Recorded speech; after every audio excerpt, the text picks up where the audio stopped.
Now, the great thing about Colorado, it's a staycation state. All you got to do is get in the car, and in a couple, 3 hours, you've got instant adventure. We spent a couple days in Alamosa recently, took the family to see the majestic and magical Great Sand Dunes National Park. Not just see these dunes, okay? We went to ride those dunes. You can see the Great Sand Dunes rising up as you approach on U.S. Highway 150, 242 miles from Denver. But before you go, you got to get your tools. Our first stop, Christie Mountain Sports here in Alamosa, because we got to get our sleds to hit the sand dunes. Right, guys? Yeah. Come on, let's go get those sleds. Okay. Well, are you ready for your great adventure? Eric, how you doing? This is your place? Yes, it is. It's great, man. Thank you. Well, we're ready to go.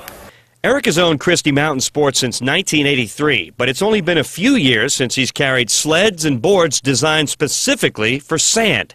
Now, people have tried all kinds of ways to get down the dunes. Snowboards and skis do not work.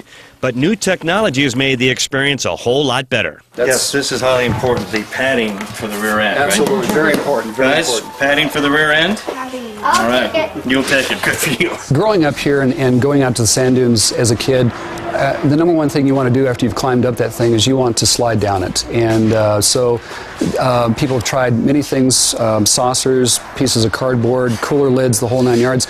And having this as a device that really truly works, that you have some steering control and it slides real well, it just kind of adds to the whole experience. So we get a lot of happy people in. They're really enjoying it. So we drove to the dunes, parked, and set out for adventure.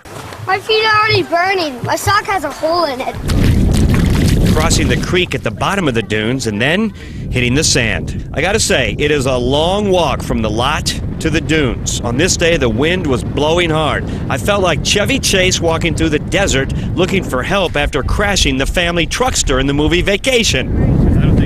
Finally, we got to the top. Even Bryce made it with the big hole in his sock.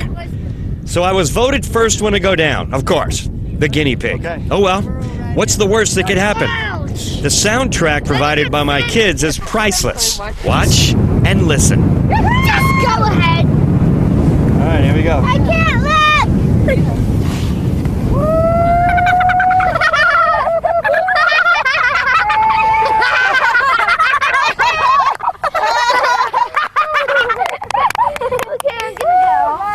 Okay, that wasn't great, but I survived and had enough fun and courage to go down again, which may not have been the best idea. Apparently, I missed the memo that said to keep the sled going straight down. Yeah, they warned me sand would get everywhere. They were right.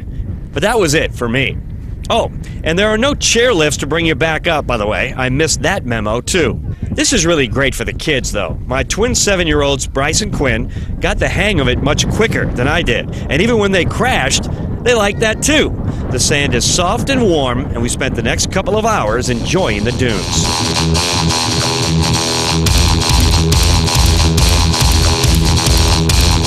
Mark Pastore is a veteran of the dunes. He works at Christie Mountain Sports, and he gets his snowboard fix out here on the sand. I think it's a great way to get out and experience something sacred and natural, but then you throw something like sandboarding and sand sledding into the mix, and it just really makes it fun, basically, and very adventurous.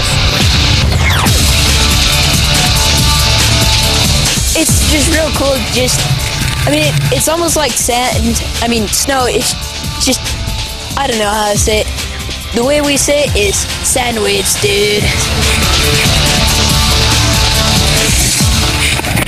Sand waves, dude. It was great, except for the walking and crashing, which is what I did mostly.